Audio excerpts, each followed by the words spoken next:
할렐루야. 이 시간 또 찬양 예배, 특별히 또 교사 헌신 예배에 오신 성도님들 사랑하고 축복합니다. 우리 옆에 계신 성도님들과 함께 인사하도록 하겠습니다. 사랑하고 축복합니다. 네, 교사 헌신 예배입니다. 오늘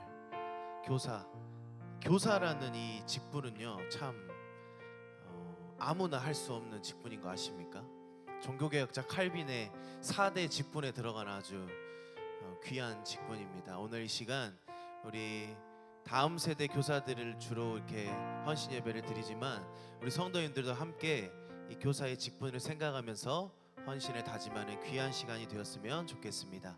함께 기도하고 주님께 찬양 올려드리겠습니다. 하나님 아버지, 은혜와 사랑을 너무나도 감사합니다.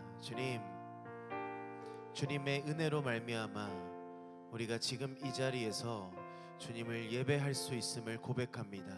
주님, 우리의 마음을 드리오니 이 시간 찬양으로 영광 받아 주시고 또 선포되어지는 말씀을 듣기에 합당한 마음을 열어주셔서 우리가 주님의 뜻에 따른 주님의 뜻을 이루어가는 귀한 주님의 자녀가 되도록 이 시간 함께하여 주옵소서. 다시 오실 예수님 이름으로 기도드리옵나이다. 아멘.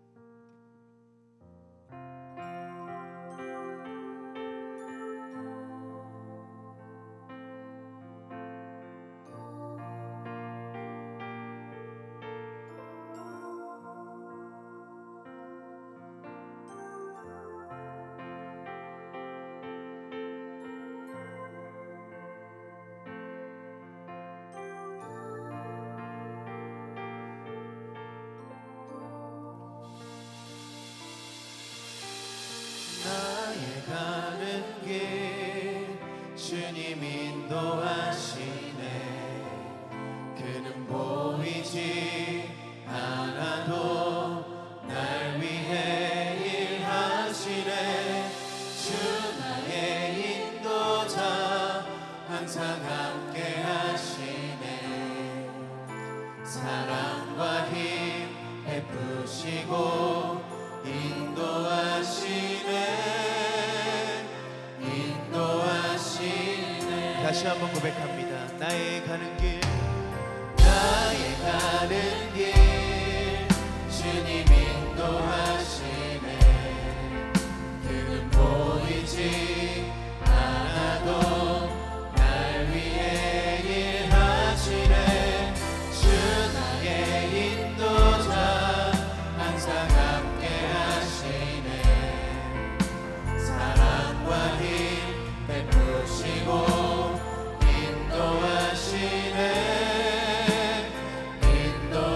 다시 한번 고백할까요?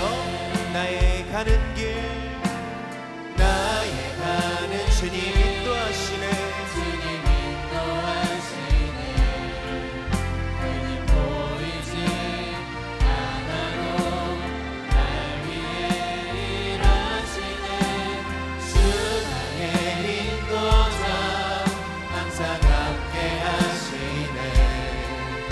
사랑과 힘 베푸시고 인도하시네.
목소리로 고백합니다. 부르신 곳에서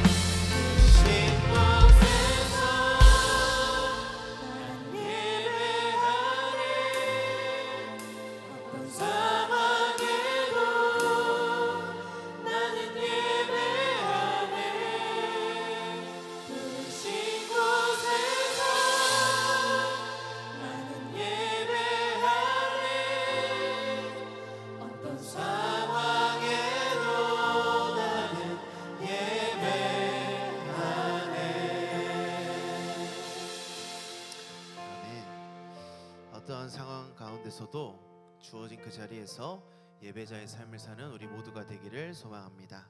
우리 이 시간 함께 신나게 율동하면서 찬양할 건데요. 자리에 일어나셔서 우리 함께 찬양하도록 하겠습니다.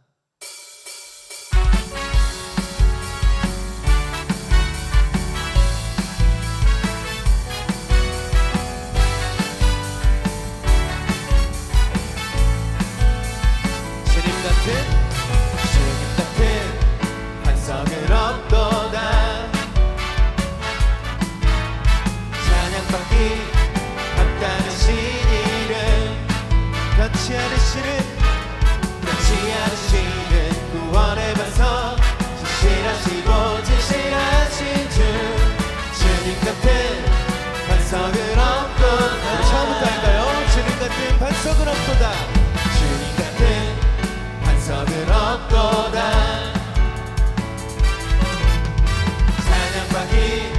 합당하신 이름, 변치 않으시는 구원의 반석, 진실하시고 진실하신 주. 주님 같은 반석을 얻도다.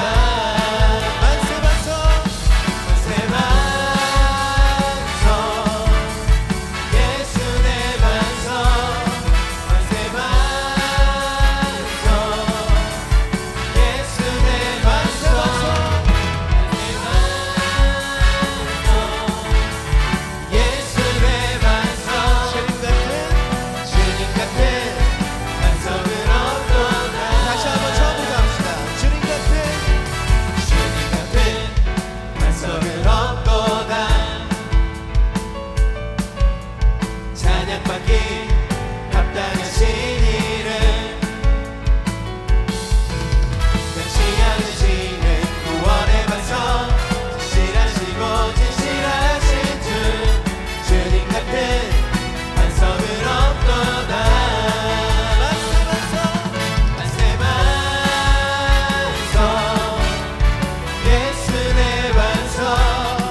아멘. 우리 성도님들은 율동을 너무 잘하셔가지고요. 저는 몸치여가지고 이게 안 됩니다. 근데 우리 라오스 청년부 성격할 때 워십을 준비하고 있는데 죽을 맛입니다. 네, 정말 맛입니다. 네, 우리 이 시간에는 주님 말씀하시면 함께 찬양하겠습니다.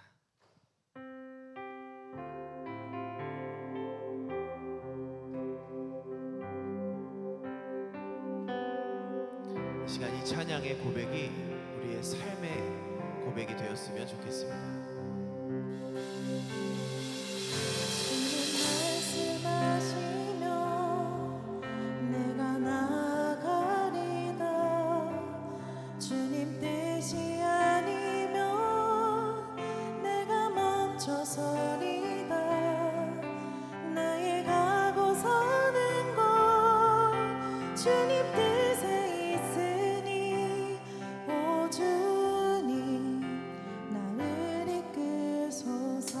고백합니다. 주님 말씀하시면 주님 말씀하시면 내가 나가리라. 주님 뜻이 아니면 내가 멈춰서리다. 나의 가고 서는 것 주님 뜻에 있으니 오 주님. 우리 다시 한번 고백했으면 좋겠습니다. 주님 말씀하시면 내가 나가리라. 주님 뜻이 아니면 내가 멈춰서리라. 나의 가고 서는 것 주님 뜻에 있으니 오 주님 나를 이끄소서. 뜻하신 그곳에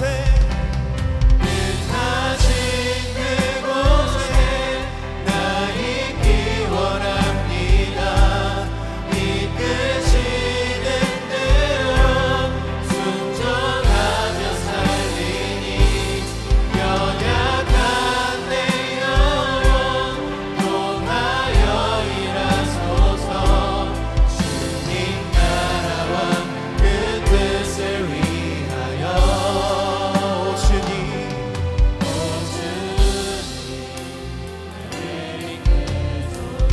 처음부터 주님 말씀하시면 주님 말씀하시면 내가 나가. 주님 뜻이 아니면 내가 멈춰서리다. 나의 가고 서는 것 주님 뜻에 오 주님 나를 이끄소서.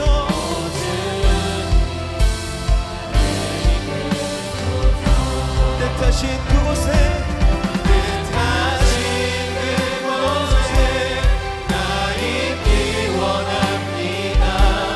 이끄시는 대로 순종하며 살리니 연약한 내 영혼 통하여 일하소서.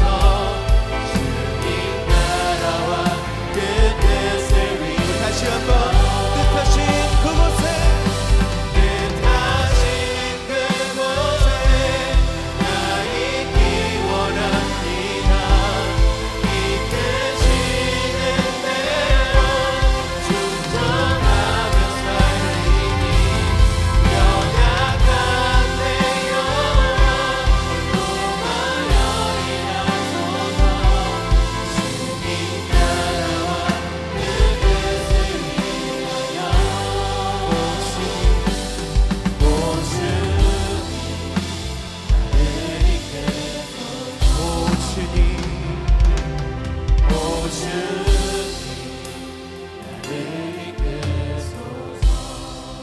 우리 시간 간절한 마음으로 기도했으면 좋겠습니다. 오늘 이 시간 우리 시간 기도할 때 이런 기도를 했으면 좋겠어요. 내가 하고 싶은 것에 주님 나를 따라와 주세요 라는 그런 기도 말고요. 주님 가신 그 길에 내가 뒤따라 가겠습니다.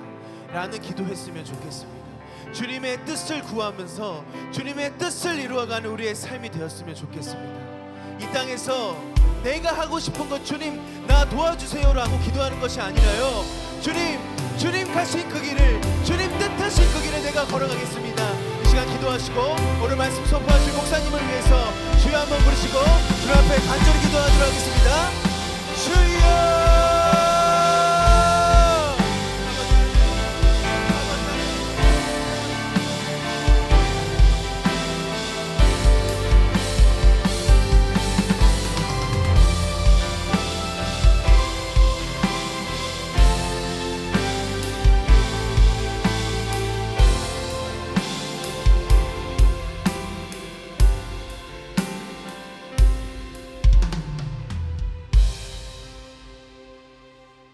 이 시간 교회 헌신 예배를 위해 박미희 선생님께서 대표 기도해 주시겠습니다.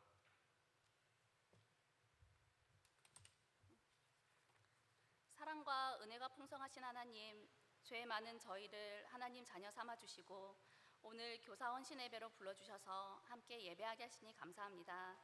하나님, 먼저 저희의 삶을 돌아봅니다.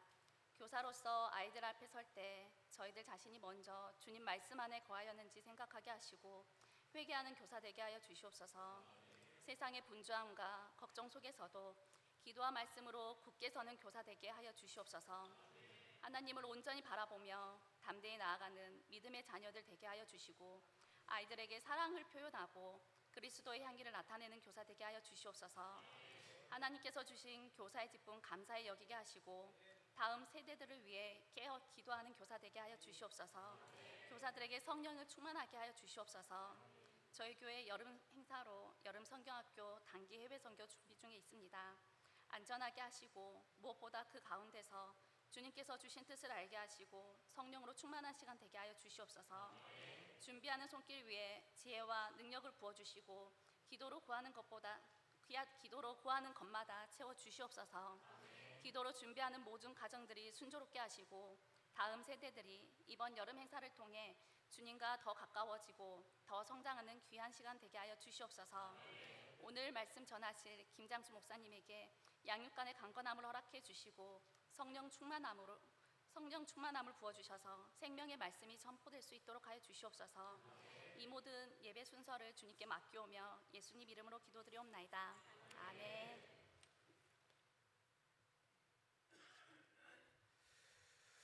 성경 봉독은 이하춘 선생님께서 봉독해 주시겠습니다.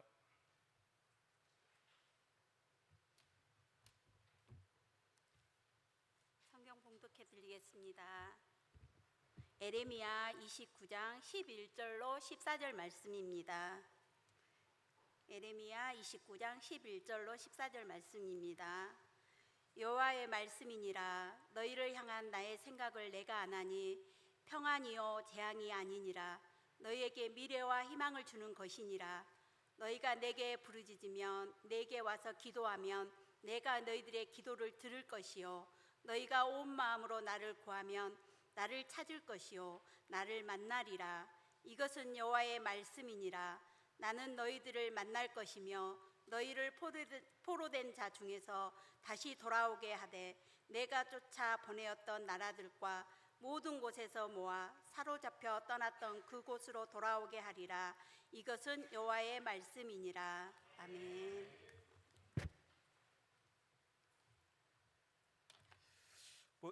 모든 교사 선생님들 나오셔서 하나님께 찬양 올려드리겠습니다.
담임 목사님 나오셔서 강사 목사님 소개해 주시고 강사 목사님 설교 말씀 듣겠습니다.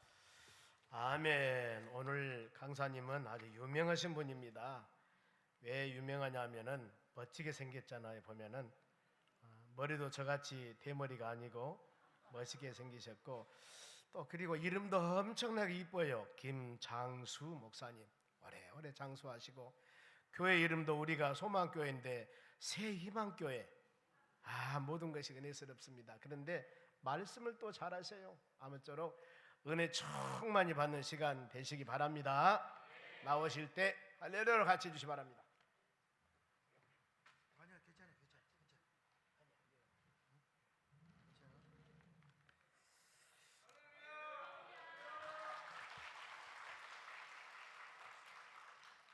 목사님이 소개하는데 아무도 아멘을 안 하더라고요. 그거 보니까 아마 우리 이장원 목사님하고 어떤 강사도 비교 불가능. 여러분의 마음에는 우리 이 목사님만 가득한 줄로 믿습니다. 그래도 괜찮습니다. 왜냐하면요, 우리 교회 가면 우리 교인들도 다 그래요. 옆에 분에게 이렇게 축복합니다. 하나님 당신을 사랑하십니다. 이제 지금부터는 제 시간입니다. 끝나야 끝나는 것입니다. 할렐루야. 예. 그래서 제가 너무 지금 마음이 떨려요. 찬송 한 곡 하고 시작하랍니다. 반주자 앞으로. 무반주로 할 수는 없잖아요. 찬송가 384장 찬송하랍니다. 나의 갈 길 다 가도록.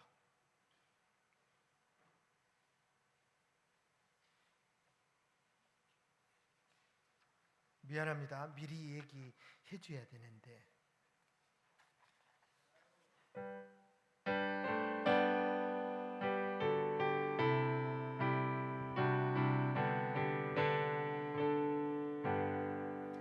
나의 갈 길 다 가도록 예수 인도하시니 내 주 안에 있는 긍휼 어찌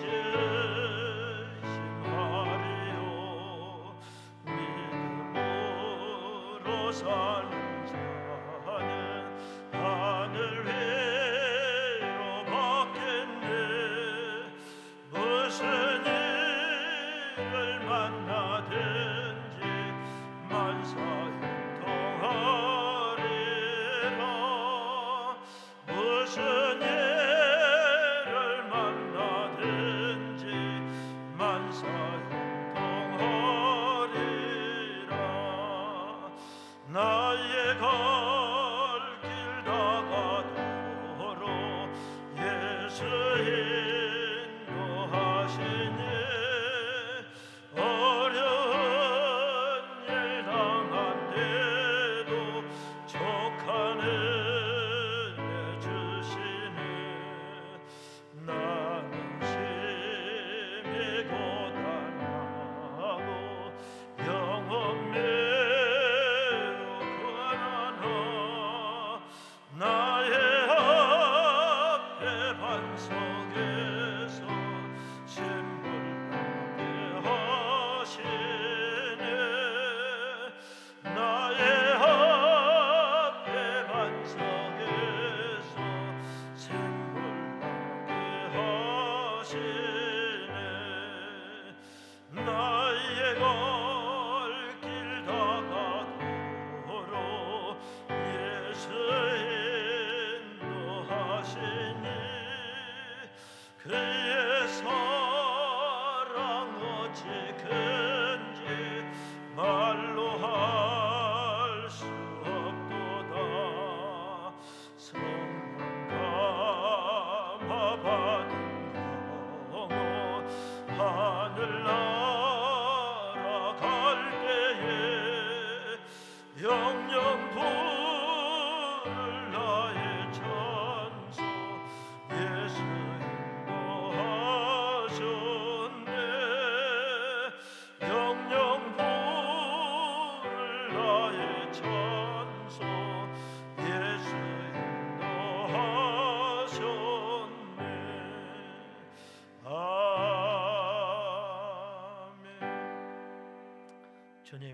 감사합니다. 오늘도 주님을 지극히 사랑하는 사람들로 이곳에 있게 하시고 주님을 찬양하며 기대하게 하시니 감사합니다. 주여 오셔서 성령으로 역사하여 주시옵소서. 지나치지 마시고 한 사람 한 사람 만져주시어서 주님 만나는 예배가 되게 하옵소서. 칼칼한 심정으로 왔다 할지라도 하나님 끝나고 돌아갈 때는 주님 만나는 기쁨으로 돌아갈 수 있도록 도와 주시옵소서. 특별히 오늘 교사 헌신 예배입니다. 사랑하는 우리 주일학교 모든 선생님들에게 갑절의 은혜를 주시옵시사 주신 사명 잘 감당할 수 있도록 도와 주시옵소서. 예수님 이름으로 간절히 기도하옵나이다. 아멘. 할렐루야. 아멘을 잘한 것 보니까 오늘 큰 역사가 일어날 줄로 믿습니다. 어디 교회 가면은 징그럽게 아멘을 잘 안 하더라고요.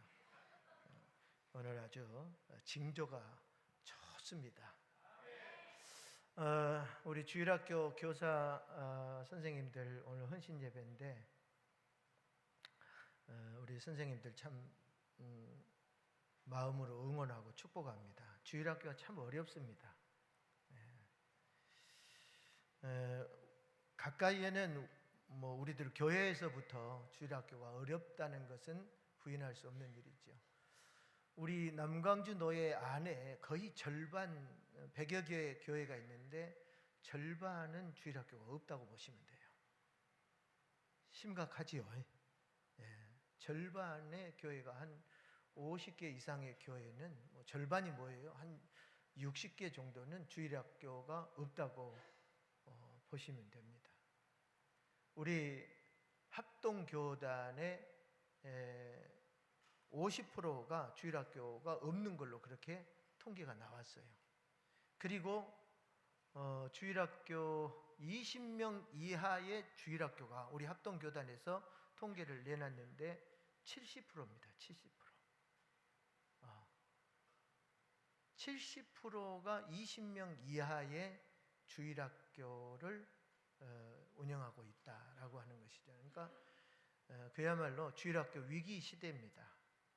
주일학교 위기 시대이고 한국 교회 위기 시대입니다.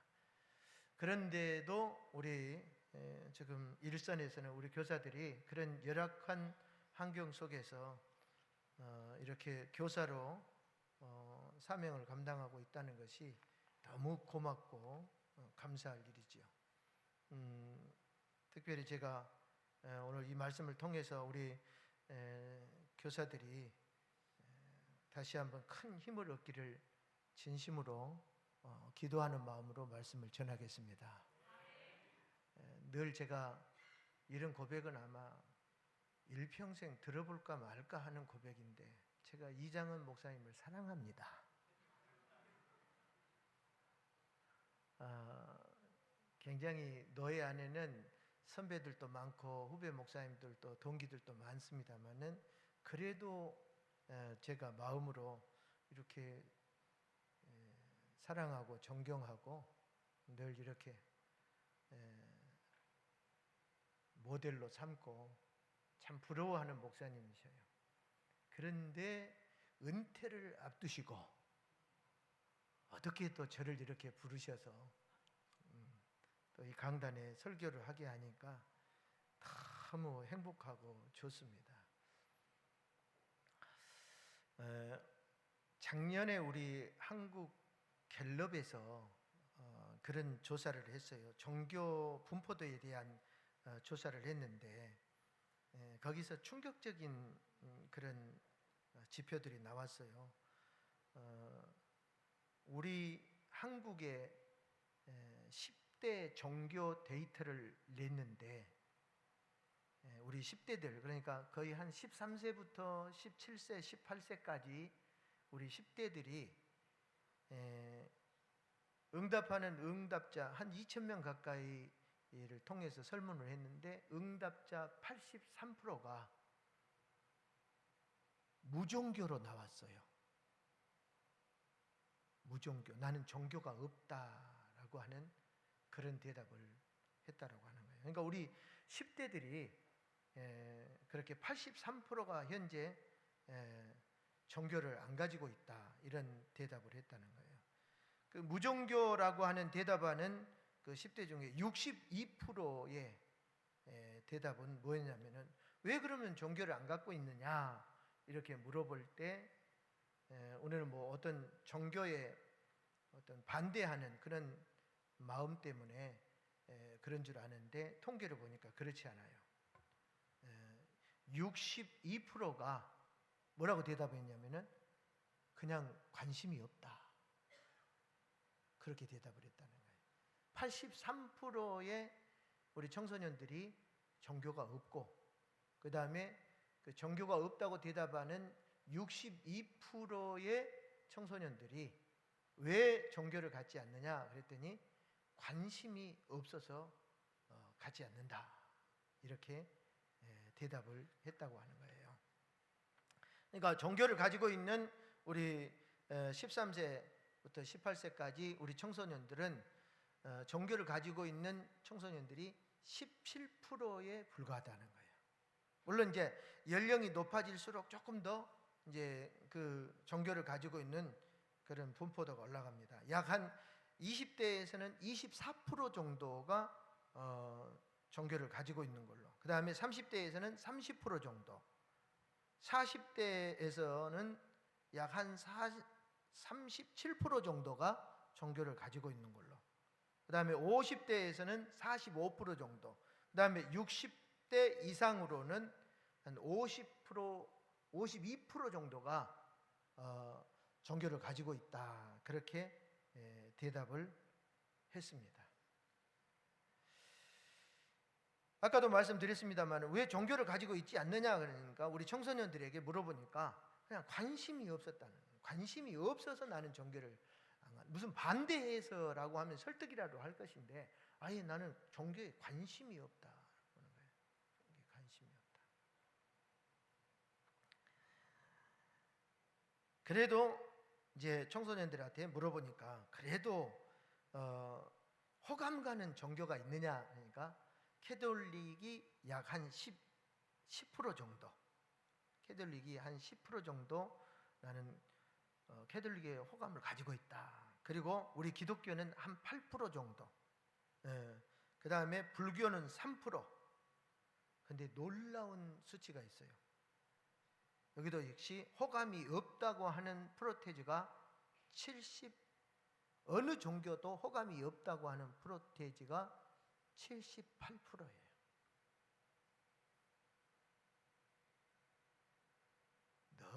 너무 훈련이 잘 돼서 전혀 반응이 없는 것 같아요. 엔간한 것은 놀래도 안 하죠. 그런데 막상 이제 그러면은 종교를 만약에 갖게 된다면은 어떤 종교를 가지고 싶냐 하는 그 의향을 물어보니까 그래도 11%가 개신교의 교회를 나가고 싶다는 그런 프로테지가 나왔어요. 그 다음에 캐톨릭은 2%에 불과해요. 호감은 우리 기독교보다 많지만은 진짜로 네가 종교를 갖게 된다면은 어느 종교를 가질래 하니까 캐톨릭은 2%, 불교는 1%예요. 1%. 우리 개신교는 11% 정도 나왔습니다. 그런데 여기에서 또 놀라운 수치가 뭐냐면은 아예 그런 의향이 없다라고 하는 수치가 86%가 나왔다는 거예요. 나는 종교를 가질 의향이 없다라고 하는 굉장히 충격적인 숫자인데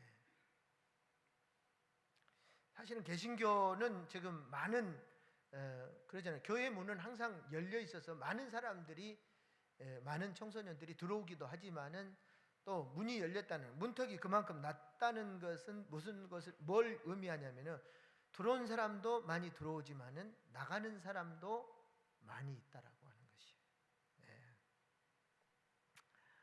그래서 가장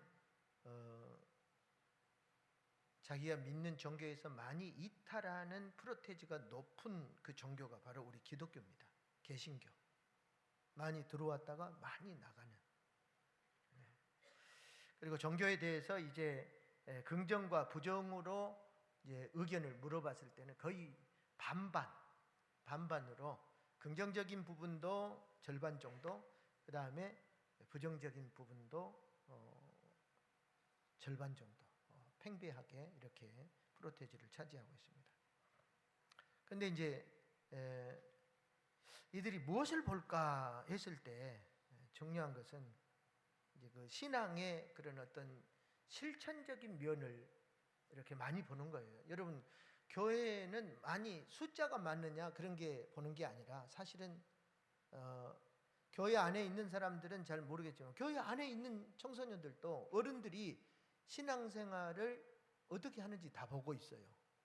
예를 들어서 교회를 부지런히 잘 참석하는 것도 보겠지만은 중요한 것은 우리 어른들이 말씀대로 사는지, 기도하는 대로 그대로 사는지를 사실은 보고 있어요. 세상의 학생들이 그런다는 거예요. 과연 무엇을 중요하게 보느냐 하면 기도한 대로 사는지, 믿는 대로 사는지를 보는 것을 가장 중요하게 생각을 한다는 것이죠. 참 이렇게 수치적으로 봤을 때 굉장히 어려운 시대입니다. 그리고 교회는 이런 시대 속에서 주일학교는 굉장히 위기 속에 있다라고 하는 것이 그것이 사실이고요. 주일학교가 안 된다, 어렵다라고 하는 것은 뭐 어제 오늘의 이야기가 아닙니다. 마치 그냥 당연한 것처럼 사람들 마음속에, 교인들 마음속에 자리 잡기 시작을 했어요.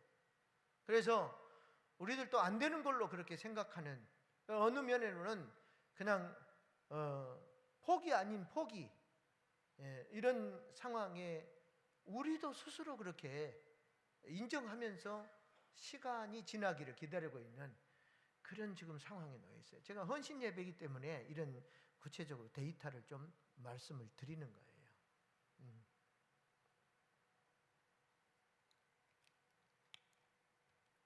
저도 이 데이터를 보면서 굉장히 충격을 많이 받았습니다. 우리 교회도 주일학교가 위기지만은 이제 뭐 다르게 기도하고 있습니다. 어떻게 할 것인가.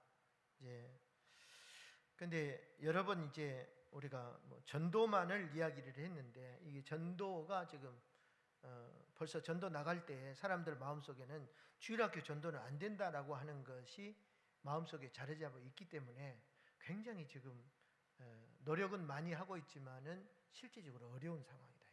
이런 어려운 상황에서 교사들이 헌신 예배를 드리면서 다시 사명감을 고취시키고 뭔가 주의 사역을 열심히 하겠다고 하는 그런 것이 얼마나 감사한지. 물론 뭐 우리 이장원 목사님은 두말할 것 없이 더 고맙겠지요.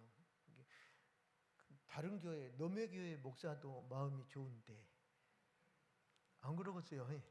나는 다른 교회인데 선생님들이 이렇게 교사 헌신 예배를 드리면서 주의 일을 잘하겠다는데 참 감사한 일이죠. 이제 본문으로 돌아가서 이런 상황에서 우리가 어떻게 주의 일을 할 것인가 했을 때 제가 본문 말씀을 통해서 권면을 하려고 합니다. 제가 볼 때 꼭 헌신 예배 그러면은 강사들이 설교를 오래 하더라고요. 괜찮겠습니까? 아멘 안 하신 거 봐요. 진심이 아니잖아요. 그래서 저도 다 눈치가 있어요. 눈치가 있어서 아주 핵심적으로 말씀을 전할 테니까 여러분들이 잘 받아서 이 말씀을 생명으로 먹고 우리가 다 다시 한번 힘을 내서 주의 나라를 위해서 화이팅했으면 좋겠다 하는 그런 마음입니다. 여러분 사람은 말에 따라 행동하는 존재입니다. 그렇기 때문에 말이라고 하는 것이 굉장히 중요해요. 제가 오래전에 읽은 책이 있습니다. 물은 답을 알고 있다라고 하는 일본 사람이 쓴 책인데요. 물 한 컵을 떠놓고 이제 계속해서 이제 그 물의 반응이 어떤가 그 실험을 하는 이야기예요. 물 두 컵을 떠놓고 한쪽 컵에다는 계속 이 물이 듣는다고 생각하고 아주 할 수 있는 최고의 축복의 말을 다 해줬습니다. 그리고 한쪽 컵에다는 퍼붓을 수 있는 아주 저주는 다 퍼부었어요. 막 욕도 하고 나쁜 말도 하고 막 온갖 그 저주의 말을 다 퍼부었어요. 그런데 여러분, 시간이 지나서 놀라운 결과가 나왔습니다. 축복의 말을 했던 그 물은요, 물의 입자 있잖아요. 그 물의 입자가 꽃처럼 선명하게 나타났습니다. 그런데 저주를 받은 물의 입자는 다 찌그러져 있고 깨져 있고 그렇게 이상한 기형적인 모습으로 다 망가져 있더라는 거예요. 거기에서 이 사람이 하고 싶은 말은 무슨 말이냐면은 말이라고 하는 것이 그렇게 권세가 있고 중요하다는 것이에요. 물도 그러는데 우리 사람은 어쩌겠어요? 우리 사람도 굉장히 말의 영향을 많이 받습니다. 좋은 말, 이쁜 말, 착한 말, 축복된 말을 많이 들은 사람하고 날마다 죽일 놈, 썩을 놈, 망할 놈, 못된 놈, 안 될 놈 이런 말만 듣고 자란 사람하고는 완전히 그 심령이 다르게 돼 있어요. 말도 한 가지 말이지만은 사건에 따라서는 여러 가지로 표현이 될 수 있어요. 그러니까 긍정적인 말이 될 수도 있고 부정적인 말이 될 수도 있고 또 다른 애는 이것도 아니고 저것도 아닌 그런 말이 될 수도 있어요. 그러니까 우리는 참 어떤 말을 할 것인가 이것도 중요하고요. 특히 또 내가 무슨 말을 듣든지 그 말을 잘 분별하고자 하는 그 분별력이 또 필요합니다. 그리고 우리는 성도들이기 때문에 어떤 말을 들으면은 성도들은 한 가지를 더 해야 됩니다. 그게 뭐냐면은 그 말에다가 믿음을 실어야 된다는 거예요. 할렐루야. 여러분들이 하나님 말씀을 들으면은 하나님 말씀에다 믿음을 실는 것처럼 누구의 말을 들으면은 그 말에다가 믿음을 실어야 돼. 믿음을 실어서 행동을 하게 돼 있어요. 그럼 나쁜 말에다가 믿음을 실어서 행동하면은 반드시 나쁜 결과를 만들어내는 것이고 좋은 말에 믿음을 실어서 행동을 하면은 좋은 행동을 만들어낼 수 있는 것입니다. 오늘 이 예레미야 29장의 말씀은 먼저 제가 그 시대적인 배경을 먼저 설명을 하고 본문 설명을 하도록 하겠습니다. 시대적인 상황이 어떤 상황이냐면 유다 말기입니다. 유다. 이스라엘 나라가 남쪽과 북쪽으로 갈라져 있지 않습니까? 남쪽을 유다라고 하고 북쪽을 이스라엘이라고 하는데 유다 말기는 이미 BC 721년에 북쪽은 아수르 제국에 의해서 나라가 망했습니다. 그러니까 지금 유다 말기에는 북쪽 이스라엘은 이미 아수르의 침략에 이미 아수르 땅이 돼버린 거예요. 그리고 아수르 사람들이 이제 혼혈 정책을 통해서 완전히 같은 이스라엘이라고 말할 수 없을 정도로 나라가 없어져 본 거예요. 남쪽 유다만 남았습니다. 남쪽 유다만 남았는데 그때 사역했던 선지자가 누구냐면 예레미야 선지자라고 하는 사람입니다. 이 예레미야 선지자는 이 예레미야서를 썼는데 40년에서 47년 정도 선지자로서 사역을 합니다. 그러니까 처음에 사역을 언제 시작했냐면은 요시야 왕 때 사역을 시작을 합니다. 요시야 왕. 요시야 왕은 어떤 왕이냐? 이스라엘 북쪽 이스라엘에는 한 사람도 하나님의 기쁨이 되는 왕이 없었어요. 남쪽 유다에는 그래도 하나님의 기쁨이 될 만한 일을 하는 왕들이 있었어요. 그 왕들 중에서 5 손가락 안에 들어갈 수 있는 사람이 요시야예요. 5 손가락에서 3명을 또 고른다면 그 3 손가락 안에 들어갈 수 있는 훌륭한 왕이 요시야 왕이었어요. 예레미야가 하나님 말씀대로 권면하면은 늘 그 말씀대로 순종하여 나라를 다스리는 그런 하나님 말씀대로 나라를 다스리려고 했던 왕이 요시야 왕입니다. 그러니까 예레미야가 요시야 왕과 나라를 세울 때 얼마나 좋았는지 몰라요. 그런데 요시야 왕이 갑자기 뜻하지 않는 전쟁에 비명 행사하고 맙니다. 그러니까 예레미야는 요시야 왕을 위해서 애가를 지어서 애가를 부르면서 많이 슬퍼했습니다. 그리고 요시야 왕이 죽고 나니까 요시야 왕의 아들들, 손자들이 이제 왕위를 물려받아서 이제 정치를 하는데 사실은 얼마 가지 못해서 BC 586년에 바벨론에 의해서 유다도 멸망을 하고 맙니다. 근데 멸망하기 전에 바벨론이 세 차례 침공을 한데 1차 침공, 2차 침공, 1차 침공을 해서 나라를 다 빼앗지는 않습니다. 자기들이 원하는 사람을 왕으로 세워놓고 이제 자기들 말 잘 듣도록 이렇게 정치를 하라고 그러지요. 그런데 말을 잘 듣지 않습니다. 그때 많은 사람들이, 다니엘 같은 사람들이 그때 이제 포로로 끌려갔습니다. 말을 듣지 않으니까 또 다시 바벨론이 쳐들어와서 또 2차 침공을 해가지고 많은 사람을 포로로 끌고 가고 자기들이 원하는 사람을 또 정치에 앉혔습니다. 이 시기까지 2차 침공까지 많은 사람이 사실은 끌려간 상황에서 참으로 지금 포로 생활을 하고 있기 때문에 어려운 상황이지요. 그리고 끌려가지 않는 사람들도, 여기 남아있는 사람들도 사실은 언제 끌려갈지 모르는 불안한 그런 상황 속에 있기 때문에 굉장히 그 시대가 암울한 시대입니다.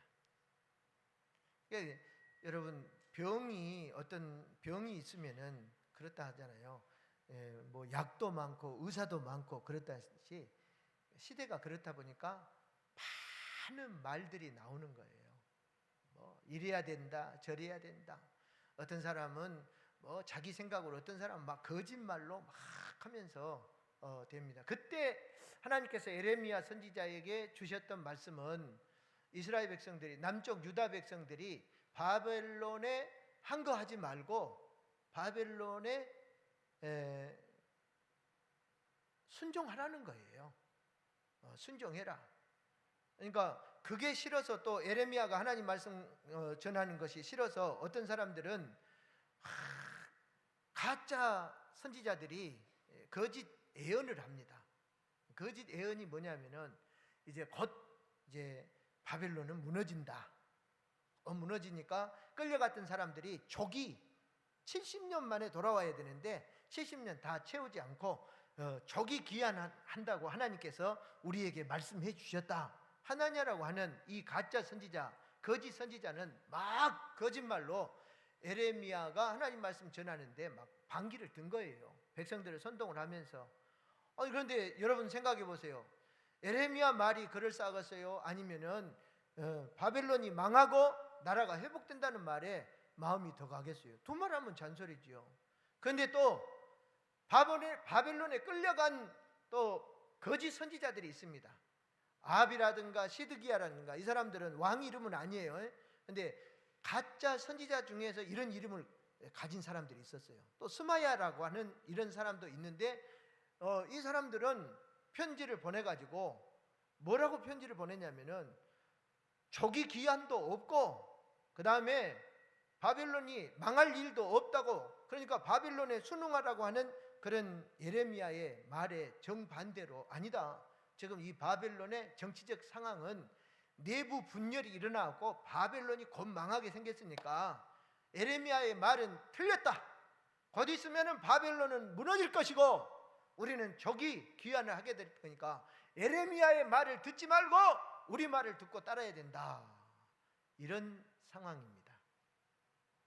이런 상황에 이제 하나님께서 예레미야를 통해서 이제 29장의 편지를 다시 보내게 됩니다. 저 바벨론에 있는 사람들에게. 역시 하나님의 말씀은 똑같습니다. 그럴 일 없으니까 너희들이 그 거짓 선지자들의 말에 현혹되지 말고 예레미야가 하는 그런 말에 여러분들이 순응하고 바벨론, 거기에서 마치 고향에서 사는 것처럼 거기에서 하나님 섬기고 거기에서 하나님의 때가 될 때까지 거기에서 살아라 하는 바벨론에 순종하면서 살아라 하는 것이 편지 내용이었습니다.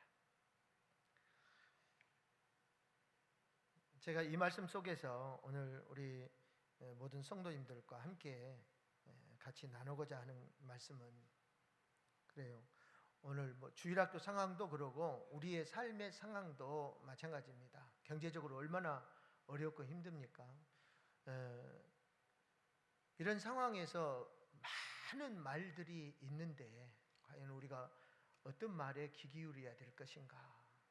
우리가 참 선지자인 예레미야가 말을 해도, 그 다음에 거짓 선지자들이 말을 해도 우리들이 흔들리게 돼 있어요. 우리가 신앙생활을 하지만은 중심을 잡고 살기가 참 어려운 시대가 지금 이 시대예요. 그러니까 많은 성도들이 이럴까 저럴까, 그렇게 흔들리는 상황 속에 매일매일을 살고 있다라고 하는 것이죠. 근데 저는 이런 상황에서 하나님께서 예레미야를 통해서 주신 이 말씀으로 여러분에게 도전하기를 원합니다. 하나님이 여호와의 말씀이니라 하면서 이 본문 말씀을 예레미야를 통해서 하나님이 직접 주신 거예요. 뭐라고 말씀하시냐면, 자 11절 말씀 보겠습니다. 여호와의 말씀이니라 너희를 향한 나의 생각을 내가 아나니 평안이요 재앙이 아니니라 너희에게 미래와 희망을 주는 것이니라 그랬어요. 자, 지금 상황은 뭐 미래 따지고 희망 따질 상황이 아니에요. 나라가 지금 1차, 2차 바벨론의 침공을 당해서 망해가고 있는 상황, 그리고 우리 일가들이 다, 우리 식구들이 포로로 끌려가서 지금 그곳에서 기가 막힌 지금 상황에 놓여 있습니다. 가정마다 가정이 깨진 가정이 많이 있고 지금 불안하게 짝이 없는 이런 현실 속에서 사는데 하나님은 이렇게 말씀하고 계셔요. 사람들은 이러지도 못하고 저러지도 못하고 거짓 선지자들의 말에 따를 것인가 예레미야의 말에 따를 것인가, 사실은 삶도 힘들지만은 그 말을 분별하는 것도 굉장히 어려운 상황에 놓여 있는 거예요. 하나님께서 뭐라고 말씀하시냐면은 너희를 향한 나의 생각을 내가 안다고 그랬어요. 우리 생각을 아는 게 아니라 우리 생각은 이미 하나님 다 알고 계시죠. 근데 하나님 자신의 생각을 알고 있다 그랬습니다. 이 말은 무슨 말이냐면은 너희를 향한 내 계획이 무엇인지, 너희를 향한 내 계획이 무엇인지, 오늘 너희들을 바벨론 포로에 끌려가게 해서 너희들의 삶이 지금 위태로운 상황에 놓여 있으나 너희를 향한 내 생각을 내가 안다 이 말이에요. 내가 너희들에게 어떤 계획을 가지고 있는지, 너희들을 위해서라면 무엇까지 내가 할 수 있는지를 하나님 생각을 알고 있다고 그렇게 말씀을 하고 있어요. 여러분, 우리도 사실은 답답할 때가 있잖아요. 왜냐하면은 하나님 생각을 모르니까 답답한 거예요. 어쩔 때는 내 생각은 내가 뚫어지게 하는데 하나님 생각을 모르니까 견뎌야 하는 상황에서는 굉장히 어려울 수 있는 거예요. 하나님이 자기 생각을 분명히 밝히십니다. 이것은 지금 이 상황은 재앙이 아니라 미래와 희망을 주는 것이다. 미래와 희망을 주는 것이다. 그렇게 말씀을 했어요. 여러분, 이 말씀이 잘 이해가 안 될지 모르지만은 역사를 알고 나면은 이 말씀이 이해가 됩니다. 사실은 왜 나라가 지금 북쪽 이스라엘도 망하고 남쪽 유다도 지금 망해가고 있는가? 이유는 딱 한 가지예요. 모세가 그랬지요. 너희들이 가나안 땅에 들어가서 하나님 말씀대로 살면은 하나님이 길이 이 땅에서 살게 해주시겠지만은 너희들이 하나님 말씀대로 지켜 행하지 않으면은 하나님께서 이 땅에서 쫓아낼 것이다. 하나님 말씀대로 불순종해서 사니까 결과가 이렇게 나오는 거예요. 그런데 사람들은 그걸 쉽게 인정을 안 하고 싶은 거예요. 자기들은 잘 살고 있다고 생각하고 자기 멋대로 살고 우상 숭배하고 이렇게 살고 있어도 자기는 잘 살고 있다고 생각하는 거예요. 특히나 이런 상황은 원치도 않는 것이지만 이런 상황에서 자기의 허물과 죄를 인정한다는 것은 쉬운 일이 아니라는 거예요. 그런지 여러분 이렇게 하십시다. 만약에 여러분들이 잘 하시고 있어도 가끔 어려운 일이 딱 닥치잖아요. 그러면은 남 탓부터 하지 마시고 이렇게 하세요. 조용히 하나님 앞에 무릎을 꿇으시기를 바랍니다. 남 핑계 대지 마시고 나는 괜찮은데 다 다른 사람이 탓이다 하지 말고 그냥 아직은 내가 아무것도 모르지만은 하나님 앞에 와서 무릎부터 꿇으세요. 아무 말 안 해도 괜찮아요. 그냥 무릎 꿇고 그냥 가만히 계세요. 속으로는 왜 이러십니까? 도대체 하나님 마음이 무엇입니까? 이런 마음으로 와서 조용히 무릎 꿇고 기도하는 거예요. 만약에 오늘 하나님께서 이렇게 만약에 안 하시면 어떻게 되느냐? 이들은 지금 70년 포로기도 사실은 매를 맞는 것이지만 하나님이 맷될 때 죽이려고 때리는 거 아니에요. 자기 자식을 맷될 때 죽이려고 때리는 부모가 어디 있어요? 살리려고 때리는 거예요. 불순종하고 마귀 숭배하고 하나님 말씀 순종하지 않았던 이 모든 것들을 바벨론 포로 생활을 통해서 다 그 나쁜 것들을 빼내고 하나님 백성으로 잘 세워서 다시 이 땅에 돌아와서 축복받는 사람으로 살게 해주시려고 하나님이 이렇게 했다는 거예요. 그러니까 하나님은 자기 생각을 아셔. 그러니까 절대로 이것은 재앙이 아니라 너희를 향한 미래와 희망을 주는 것이다. 이렇게 말씀했어요. 아멘 합시다. 이 말씀은 무슨 말씀이냐면 앞으로 너희들 거짓 선지자들의 말대로 족이 귀환은 있을 수도 없고 그렇게 너희 생각대로 안 된다. 너희들은 내가 말한 대로 70년 동안 포로 생활을 해야 된다. 그렇게 맘먹고 거기서 살아야 된다. 라고 하는 말씀입니다. 그런데요, 여기서 우리가 주목해야 될 말씀은 하나님께서 그런 상황에 우리를 놓으시면서 우리를 꺼내주지 않고 그 상황에 놓으시면서 하나님이 우리에게 하시는 말씀이에요.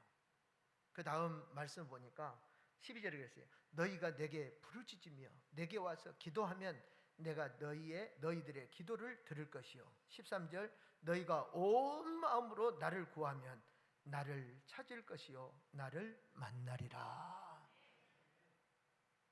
참 하나님이 이 말 속에 하나님의 의도가 들어있어요. 지금까지는 하나님을 버린 놈들을 이 포로기 속에다가 딱 집어넣어놓고 거기서 너희들 앞으로 살아야 돼. 그런데 어떻게 사냐면은 너희들 거기서 기도하고 살아야 돼. 열심으로 기도해라. 열심으로 나를 찾아라. 열심으로 나를 찾으면은 나를 만나게 될 것이고 내가 너희를 만나주게 될 것이다.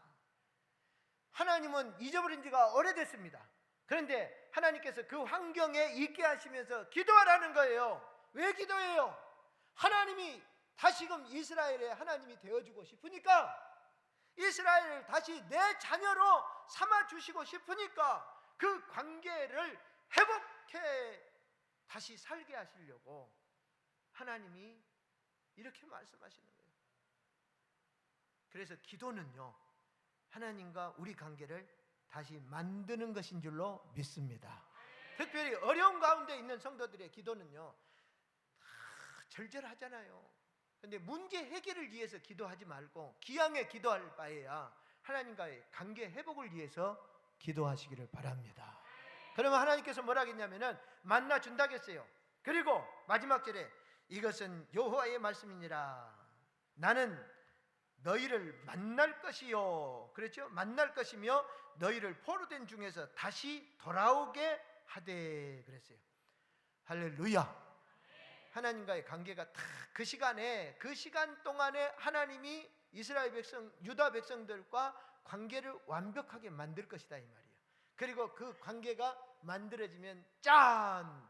이제 돌아가도 된다. 그래서 다시 이스라엘 땅으로 돌아와서 하나님의 축복을 받고 살게 되는 그런 계획을 하나님이 가지고 계신다는 거예요.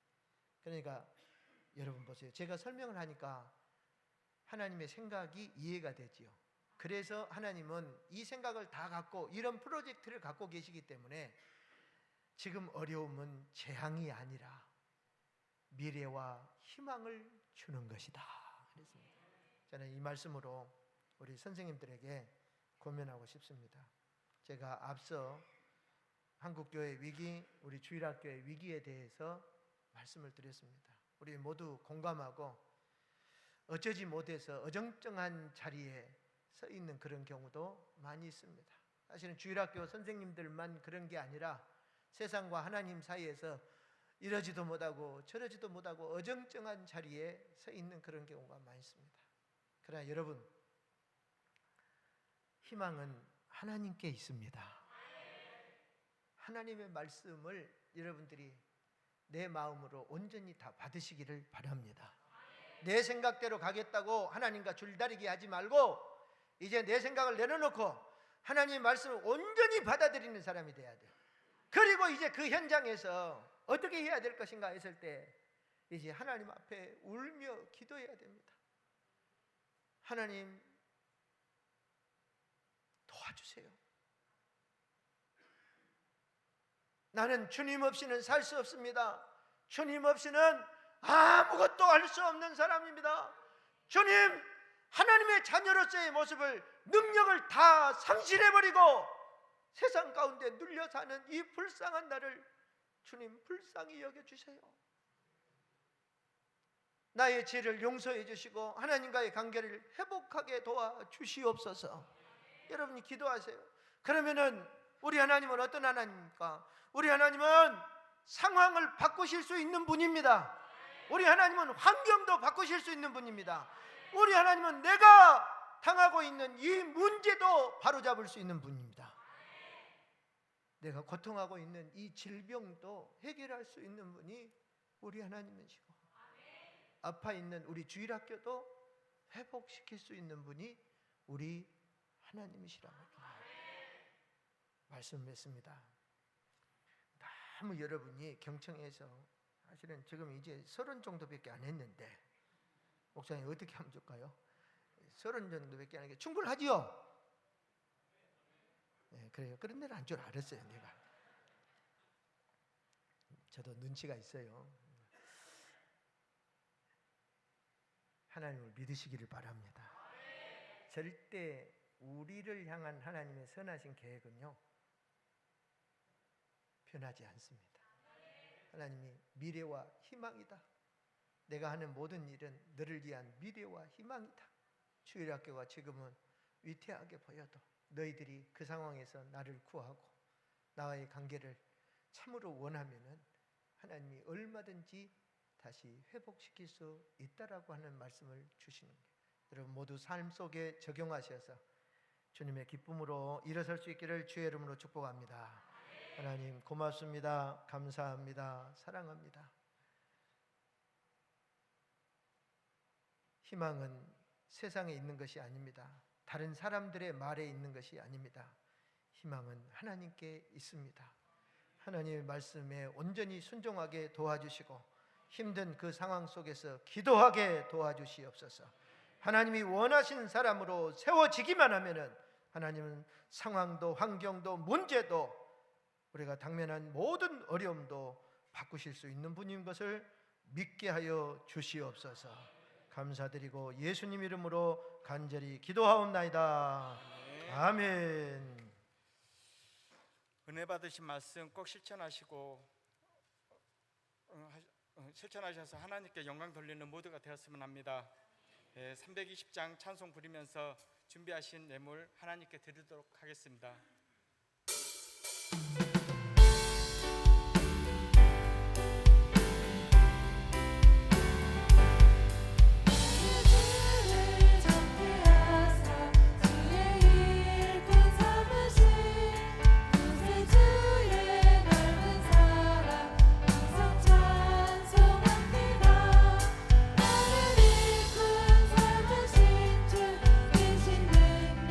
주시고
목사님께서 기도해 주시기 바랍니다.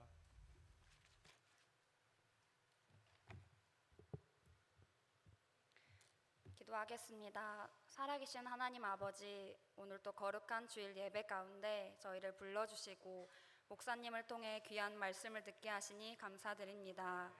말씀으로 우리의 삶을 비추시고 다시 하나님을 앞에 믿음으로 서게 하시는 은혜를 감사드립니다. 들은 말씀이 마음에 머무는 것으로 끝나지 않게 하시고 삶 속에서 순종으로 열매 맺게 하여 주옵소서. 주님께서 맡겨주신 다음 세대를 믿음으로 양육하는 모든 교사들을 기억하여 주옵소서. 늘 말씀과 기도로 준비되게 하시고 사랑과 인내로 영혼들을 섬기며 삶으로 본이 되는 교사들이 되게 하옵소서. 지치고 낙심할 때 성령님께서 새 힘과 기쁨을 더하여 주시고 모든 섬김이 사람을 향한 열심이 아니라 하나님을 향한 예배가 되게 하옵소서. 다가오는 교육 부서들의 여름 행사 가운데도 주님의 은혜로 함께하여 주옵소서. 준비하는 모든 가정 가운데 지혜를 더하여 주시고 섬기는 교사들에게 하나 되어 협력하는 마음과 능력을 허락하여 주옵소서. 모든 일정을 안전하게 지켜주시며 참여하는 모든 다음 세대가 하나님의 사랑과 은혜를 깊이 경험하고 믿음 안에서 더욱 성장하는 귀한 시간이 되게 하옵소서. 감사와 믿음으로 주님 앞에 예물을 올려드립니다. 모든 것이 하나님의 은혜임을 고백하며 드리는 이 헌금을 기쁘게 받아 주옵소서. 우리의 정성과 믿음을 담아 드리는 이 예물이 온전한 예배가 되게 하시고 드리는 손길마다 감사가 넘치게 하여 주옵소서. 특별히 오늘 교사 헌신 예배 가운데 드려지는 이 예물이 교회의 교육 사역과 다음 세대를 세우는 귀한 사역에 쓰임 받게 하시고 하나님의 나라를 확장하며 믿음의 다음 세대를 세우는 일에 부족함 없이 사용되게 하옵소서. 모든 영광과 감사를 하나님께 올려드리며 오늘 드려진 예물과 예배를 기쁘게 받아주시고 이를 통해 하나님의 뜻이 온전하게 이루어지게 하옵소서. 예수님의 이름으로 기도드립니다. 아멘. 목사님 간구하시고 축도하심으로 교사 헌신 예배를 마치겠습니다. 옆 사람에게 인사합시다. 은혜 받았습니다. 광고는 주보 낮예배 때 말씀을 다 드렸고요.